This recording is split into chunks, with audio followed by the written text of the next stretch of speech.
Hey guys, it's Matt. Today we'll be looking at a massive Humpty Dumpty in this reality. Some also call it a stuffed Lenin. We'll be looking at Pinocchio. And if anybody's new, a Humpty Dumpty or stuffed Lenin is something that's very average, very marginal when it was created. Maybe it would have been popular for a year or two, but for something so average to be carried through time with such vigor, movies and books and poems and stage adaptations and all this bullshit. Pinocchio, for it to be carried through time, and I'll show you all the different adaptations, whatever that word means, it's just not good enough, which means there's massive occult or esoteric meaning in it. And it doesn't always mean it's some oh matter, it'll tell us about ourselves. Sometimes it does, but sometimes it's for the creeps themselves. We'll have to determine that on our own. You know, maybe they're trying to become real boy. That's what got me interested in this turd, this piece of horse shit. In the first place, it might be what they want to become real. They're spiritual wood at this time. So it's not always about us. But let's just keep it simple for, no truth or child left behind. Pinocchio, the original, 1883. Again, guys, if anybody's new, a stuffed Lenin or Humpty Dumpty is just something there's no way it would be that popular to carry through time in hundreds of different adaptations. It would have been forgotten about, maybe the day it was created. It kind of sucks. So let's do this now, and let's have fun with this. You have to say with the Italian accent, Pinocchio is a fictional character and the protagonist of the children's novel, The Adventures of Pinocchio. Well, pooty tang on that. 1883, by Italian writer Carlo Collodi of Florence. Clarice, you know Florence? Pinocchio was carved by a poor man named Geppetto in a Tuscan village. He is created as a wooden puppet, but he dreams of becoming a real boy. He is known for his long nose, which grows when he lies, and there's probably a pornography adaptation as well, for obvious reasons. So this could be carried through time because the creeps themselves embody themselves through Pinocchio. But just to show you quickly, guys. Okay, the original sketching and goes back to 1883. Look at this, 1901. Look at this stupid. Can you see my cursor here? Look at this stupid thing. It would have been forgotten about overnight. It's just not good enough unless it carries some real creepy occult or esoteric meaning. We'll do the whole bar thing again where the guy presents it to another guy drunk at the bar. That's my favorite thing to do of all time. So his clothing and character, literary analysis. Here we go. Media portrayals. Again, let's just be honest. Is this story the greatest thing you've ever heard of? Had you spent hours up at night thinking about Pinocchio? It's okay, right? Look at the literature, media portrayals in literature. It just goes on and on and on. And I'm sure Shrek has incorporated all of it. I'm sure that's listed here. The Disney film, of course, made it worldwide. That was Disney film 1940. But some of these, look at this, 1894, 1903, 1905, 1917. It's being propagated as a Humpty Dumpty before the Disney made it world famous. So it was already being pushed as a stuffed Lenin or Humpty Dumpty by the Not Milk, in my opinion. And the crowning achievement, of course, was when Disney made it world famous. Let's just go past this. Other film adaptations in the 20th century. They didn't got no film before that. Look at all the different 1936, The Golden Key, appearances here, appearances there, film adaptations. Really? Is it that good? It's in 20, 25, 30 different films, or at least appearances like Shrek. And some of these are dedicated about Pinocchio. Look, The Adventures of Pinocchio. It's not just Disney. Disney doesn't own the rights. They don't own the rights to anything they stole everything. From the Brothers Grimm to the Lion King. They stole that as ancient African lore and fable. They stole that from Africa. Disney stole everything. They shouldn't own one bit of copyright on anything. The day Pinocchio was made as a film, somebody should have been able to record it, hand record it. Well, they didn't got no hand recorders back then. Hand record it and sell it on the street themselves because they stole everything on their own. Okay, 21st century. Here we go. Adaptations. Look at this television. It just goes on. It's the adaptations that never end. It just goes on and on and on. Look at this horse shit. Now, again, guys, if this is new to you, the concept of the stuffed Lenin, you just have to, stage production. Sure, there's going to be theater and Broadway. Really? You just start by saying, is it that good to produce all of this? Really? It's not that good. It's just not. So why is it being propagated to such a degree? I know I'm being repetitive, old guard, but some people don't understand what this is.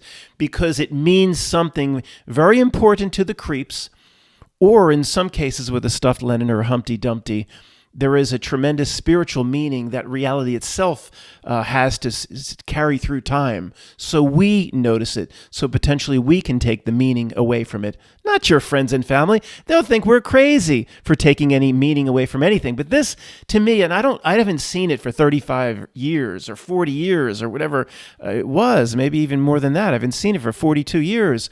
So obviously I know the story, but I haven't watched the movie recently. But my gut feeling is this is more of a stuffed Lenin or Humpty Dumpty for the creeps themselves. And of course, the place to start is right here. The Disney song of all time that embodies its creepiness came from Pinocchio. Did you know that? When you wish upon a Lucifer, a star, when you wish upon a Lucifer, yeah, light bringers and shit, stars, wishing upon stars, holy shit, wishing upon, this time I'll say it, Sirius? Oh my God. I think this Pinocchio shit is for the creeps themselves. I like looking up at the stars. I think it's fascinating. I ain't wish upon no star. You know what kind of creepy entity you can invite into your home if you wish upon a star? This is for creeps, man. Oh God. Fortunately, I had forgotten about the live action remake until now. But either way, I want to talk about the Blue Fairy. I'll get to this. Maybe at the end, we'll reenact the scene with Joe Pesci in the South African consulate from Lethal Weapon 2. The Blue Fairy. Okay, comes with that wish upon a star. I guess the Blue Fairy comes down from a star or something, falls like Lucifer, and initially grants some life to the puppet. It's just a piece of wood, remember, whittled by Geppetto.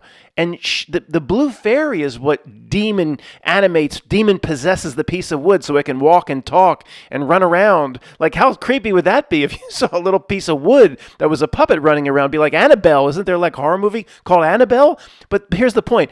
The Blue Fairy also, at the end, grants life to the demon-possessed piece of wood, and it becomes real boy Pinocchio. Now, here's the first thing I think of. I don't know if you thought of this. Christian families are taking their kids out in the 40s to see it, or buying the VCR tapes in the gigantic white plastic boxes. Disney has to put their shit in this big, giant white plastic box for the VCR and the Betamax tape, and it never fit with the other tapes back in the 80s and the 90s. You remember that shit if you're over 45 years old? Christian families out taking their kid to see it or buying the VCR tape. There's a Blue Fairy that came down from a star like Lucifer, granting life. That's not very Christian. That's that's the devil. that's the Disney devil. So, I mean, Christians, you should be aware of this stuff. I know you guys are, the old people. I'm saying the people on the street. Okay, here it is. This is the scene at the end, I guess, where the Blue Fairy grants life, and Geppetto has a real possessed boy. Every Christian should have walked out of the theater. Think about it. What sort of false god is being presented here, granting life and creating of life? It's very similar to Frankenstein. It's sicker than Frankenstein. Okay, but this is the false god, white-skinned, blonde, looks like she's from, let's just say, Sweden or something like that. It's 180 degrees away from what was presented in the live-action remake, so we have to bring in the guy from Lethal Weapon 2. This guy's here waiting with his friend Pinocchio for the Blue Fairy to come, and his mouth drops open when she comes in the live-action remake, and he says, and the Blue Fairy says, "What's the matter with you?" But you're black. You don't want to emigrate to South Africa. He says, "I'm the Blue Fairy. I'm not trying to emigrate anywhere. Fuck off. I'm trying to make this little possessed piece of wood into a real boy. Now get lost." Sorry. The use of Pinocchio and how it's carried through time by the dark reality may be a very recitative situation that we need to pay attention to. So let me stop with the nonsense. All right, we'll do both sides of the rainbow. We already investigated the one side. 100 plus years later, how has it artificially been carried through time? We looked at that. Movies and books and songs and poems and Broadway shows. Okay. What's the other side of the rainbow? Who's the little jackass that came up with this idea? How did it first start? Where's the initial tributary of the river? Where was the initial pitch meeting for this? And as you know, I like to do, two guys sitting at a bar by themselves in Aberdeen, Scotland. And just think how low and pathetic their lives would have to be if they're at a bar in Aberdeen, Scotland. Ew! Just go with it. We can pity them some other time. So one guy says to the other, McGregor, 2 more pints, McGregor. Two pints. He says, I've got this idea. I can't stick with the accent. I've got this idea. Oh, what is it?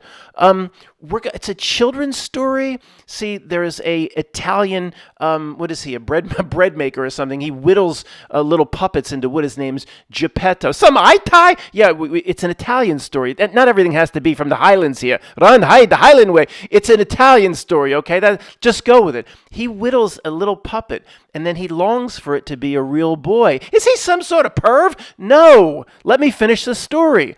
A blue fairy comes and demon possesses the little puppet into something that is sort of animated, like a little demon. And then, okay, he learns lessons over time, and when he lies, his nose grows, which would be made into pornography adaptations, and he learns Paradise Island, he learns lessons and this and that, and then he goes through all the trials. And at the end, the blue fairy comes back and grants him life, makes him a real boy. And then that one person in the bar in Aberdeen turns to the other, and you know what? He's gone. It was so boring. The story was so bad and so boring, he went into the bathroom and passed out. It wouldn't have gone past the initial pitch meeting. It sucks rocks. It sucks moose. Okay, your comments will be pretty much the most important part of this presentation. I hope you've held your comments back a bit because I'm going to ask you, what is the true meaning of Pinocchio? We will go through the process of trying to determine that right now. Now, to do that, we go back to the absolute basics. Number one, you have to see this as I do, not in the meaning, but is it a stuffed Lenin and Humpty Dumpty to begin with? Do you think this story is so great that it just seems normal to you that it's carried through hundreds of different adaptations in all forms of media over roughly 130 some years? Does that make sense to you? I'm sure the old guard and most people here are saying, no, Matt. Maybe it wouldn't have just been laughed off in the Aberdeen bar, but it would have lasted 10 or 15 years and it would have gone away. I agree with you, Matt. This is some sort of a Humpty Dumpty. There's no way it should still be around and be world famous today. Even with the Pygmy tribes, they know about it. You could ask the Pygmy tribes and say, oh yeah, Pinocchio, yeah. They know all about it. Everybody does. That's just not possible. It's not good enough. Okay, I've said that 100 times. So the next fork in the road is, if it is a stuffed Lenin or Humpty Dumpty, and it carries a hidden meaning or occult meaning or esoteric, whatever it may be, is that meaning for the creeps? Is this one for them, or is it for us? You know, which one? And sometimes it's for both. For anybody new, like Row, Row, Row Your Boat, the song is one of the biggest Humpty Dumptys of all time. It would have been forgotten about a week after it was invented. It would never have gone anywhere. Row, row, whoa, whoa. Life is but a dream. That's the reason. Life is but a dream. That's the reason it's carried through time and it's world famous 150 or 200 years later. So we have now hundreds of examples of these Humpty Dumptys. So that is for us. That's maybe for the creeps too, but that's one where it tells us clearly life is but a dream. If you're too into the physical, you've lost. That's kind of the theme here of this channel 1,000 times over. So to me, we're doing this together on the fly. I didn't go off to the Library of Congress and, get a library card and spend weeks in there. We're doing this together. I just sense that this one is for them. It's not for us. In some way, they are not real spiritual beings. They're not where they need to be. They can dream that someday the lesser entity that Tony called the sequential, will become real boy Pinocchio. Are you and I real boy Pinocchio? Maybe. And Tony said we're the more advanced spiritual being because we came in here, Tommy, the deaf, dumb, and blind kid, without any advantages, without any understanding of who we were before, what will happen after death. Okay, we've talked about that a million times. Where the creeps and the sequentials have an understanding of their role. They don't probably fear death the way it's instilled upon us to fear death, to overcome that, but we'll always carry a little bit with us because the creeps probably know they'll just come right back into another incarnation to continue to play their role here as creeps. So is this kind of wish, and then you get into the blue fairy thing is just the 800-pound gorilla in the room. You have to address that first. This blue fairy from when you wish upon a star. Yeah, I don't think that what Lucifer means to the creeps or Satan means to the creeps, what I believe is not exactly what's presented in the Bible. It doesn't mean they're not Luciferian. I'm no expert at when they go into the back room of the Eyes Wide Shut party. What goes on the projector or the. I don't know what gods they bow down to, and quite frankly, I don't really care. I just don't think I don't think it's the traditional Christian interpretation. However, it still, in a vague sense, could be Luciferian. I mean, look what you have here in Pinocchio. When you wish upon a star, here comes the blue fairy as Lucifer. All that. It's all connected. There's just, it's all connected, of course. So the blue fairy scene, is that for them or for us? That reeks of being for them. And then maybe these creeps, like the Jared Kushners of the world, are spiritual wood. And then they can watch Pinocchio in the privacy of their own mansions and one day hope to become real boy spiritual being, where they're spiritual wood, Jared Kushner's spiritual rotted wood. And they can hope to someday be like us. Now, Matt, if they were listening, Larry Silverfish is always the one that scolds me. Oh, here we go again. Delusions of grandeur. Oh, this guy, Matt, will tell you how superior your type is, but we rule Larry Silverfish would say to us, look at us, we rule the world. We're the ones that can dig up and make new strip malls.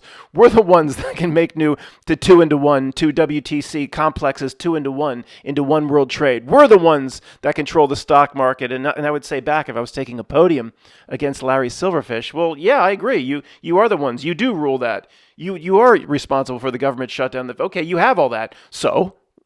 So what? That's like a fish, a big fish in a small pond. A gigantic carp coming out of a pond that's 20 feet long, saying, "I own all this. You don't own shit. It's a 20-foot pond. This place is nothing compared to all that there is." Okay, you're a big fish here. I agree.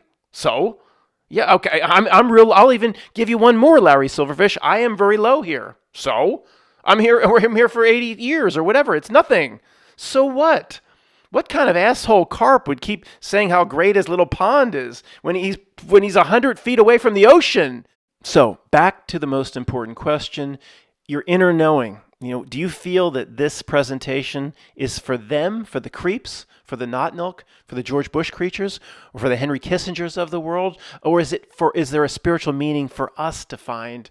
Not that we need to find anymore. We all have all the information we need. We don't need to know we don't need to try to get any more truth drops out of row your boat. We don't need any of that. Of course, if anybody's new here, it's all for fun. But this one reeks of Notnilk. It really does. And I haven't thought about Pinocchio before it kind of popped up in front of me. My gut feeling is, and this video is not going to be very long because at this point, I need to look to your comments. What is the interpretation here?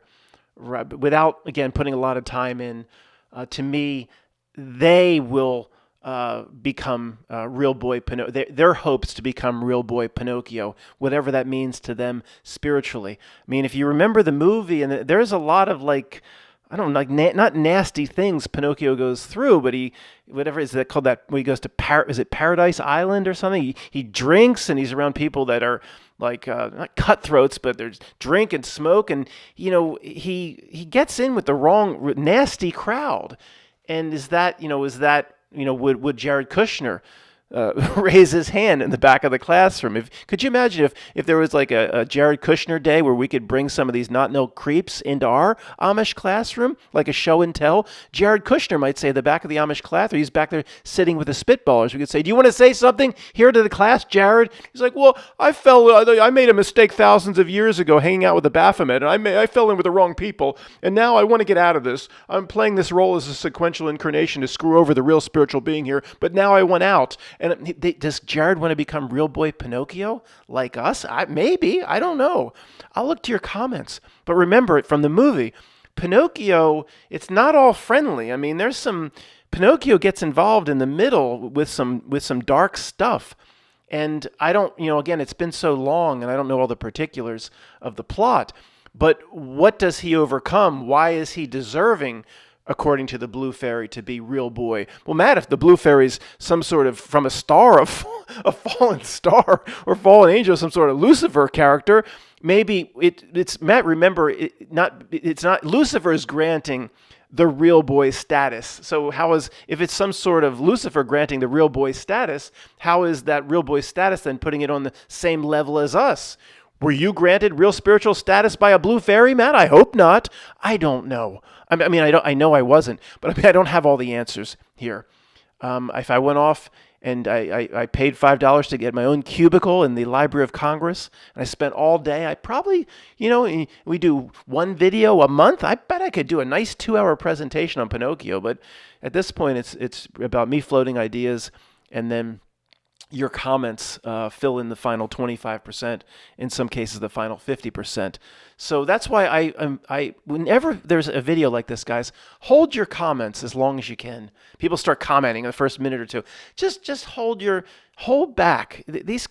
Understanding this stuff is, okay, do we need it? Old guard? No.